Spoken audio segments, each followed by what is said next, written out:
Hi y'all! Welcome back to the next episode of the Passport Project Read Aloud. I'm Kellie McIntyre, author of the Passport Project. Today we are leaving Southeast Asia and we'll be headed from Vietnam to Australia, also known as the Land Down Under or Oz. I will be reading some selected scenes from Chapter 16, At Home in the Land Down Under. Delaney, 14. I have a country crush on Australia. Seriously. The people are chill, the accent is cool, and they speak English. But it's so much better than our version. They have cute names for everything, like mosquitoes are mozzies, breakfast is brekkie, sunglasses are sunnies, and swimsuits are swimmers. We catch the bus from the Gold Coast to Surfers Paradise, then follow the crowds across the street and under an archway with Surfers Paradise lit across the top. An Aboriginal man wearing only a loincloth and red headband sits on the sidewalk by the beach. Painted on white stripes and dashes decorate his dark skin.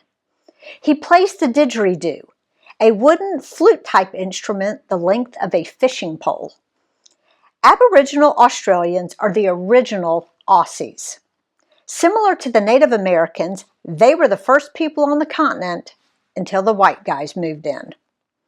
The high-rise condos in both directions remind me of Orange Beach, Alabama. A sea of people crowded on beach towels wait for their Christmas concert to begin. By distance, Australia is the farthest place in the world from Alabama. But right now, I feel more at home than I have in 2 months. The four of us keep walking in circles on the beach doing the same thing, smiling. Hey, look! I point toward the ocean. A speedboat barrels toward the shore. As it gets closer, we spot someone familiar waving frantically at the crowd. We wave back. Santa! I know him! Rye and I scream together. Santa zips to shore. He hugs and high-fives his way through the crowd, paying special attention to the little kids. We sing Christmas carols, surrounded by strangers, but soaking in the familiarity of this new continent. When the show is over, we join the crowd making their way back to their cars.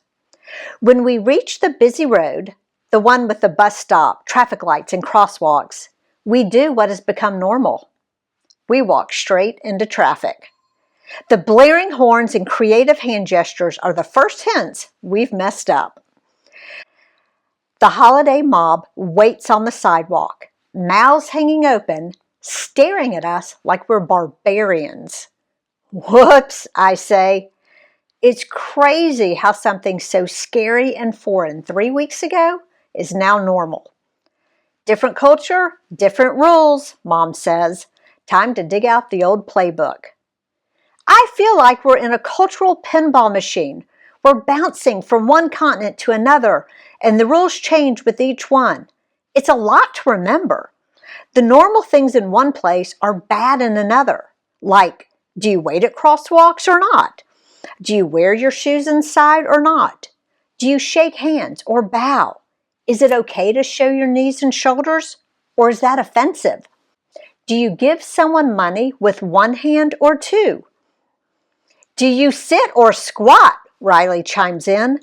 Who's the head honcho of rulemaking anyway, and why do all the rules have to be different? We finally arrive in Port Douglas.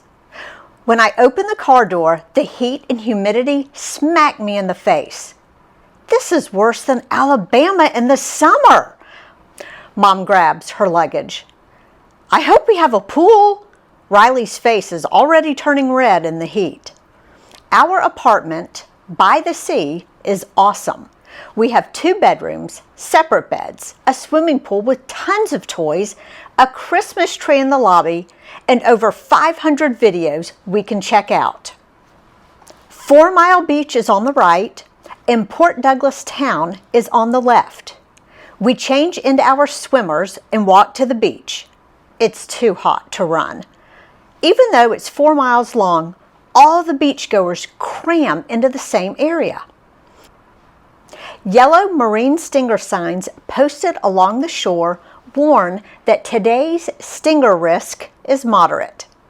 For it to be the middle of summer, the beach is practically empty. It's nothing like the crowds last night at Surfers Paradise.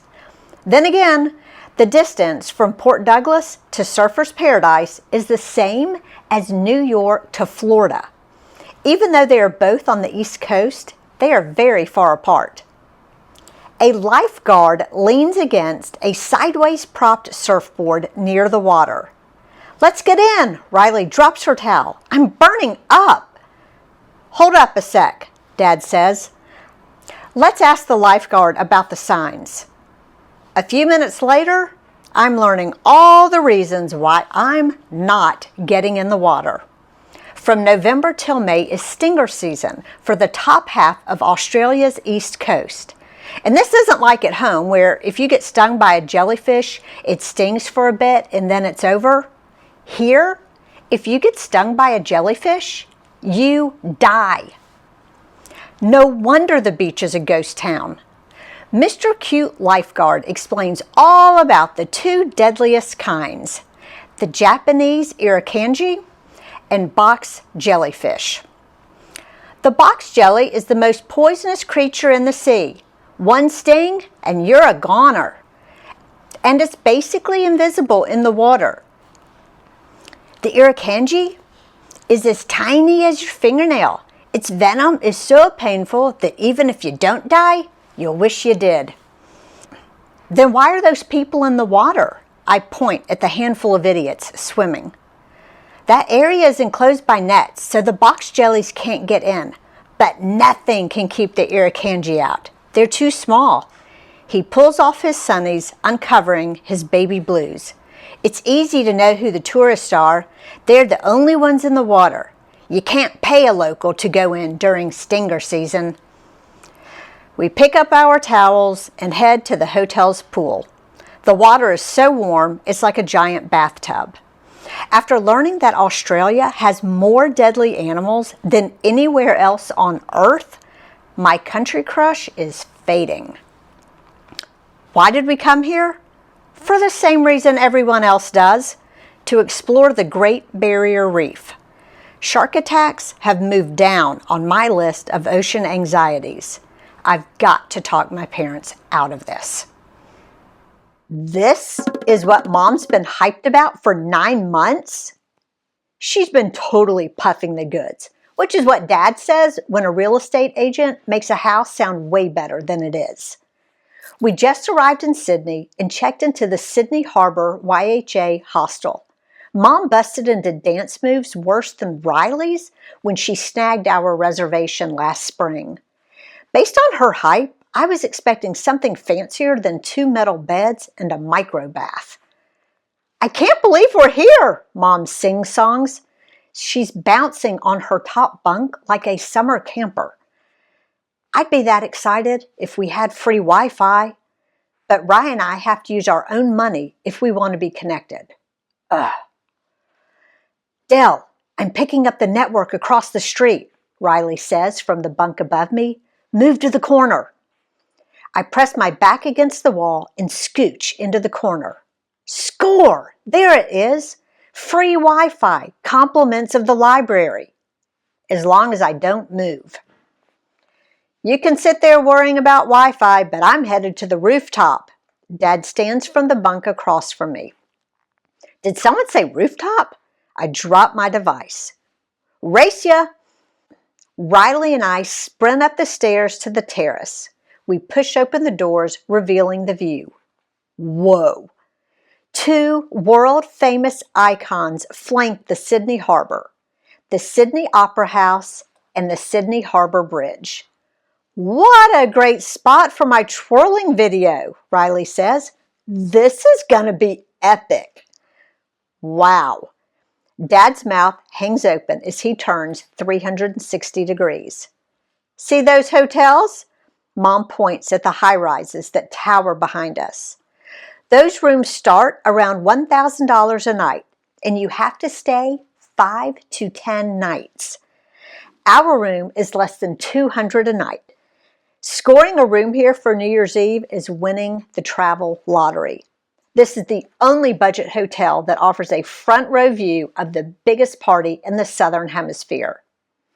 If Mom hadn't gotten lucky, we wouldn't be in Sydney right now, Dad says.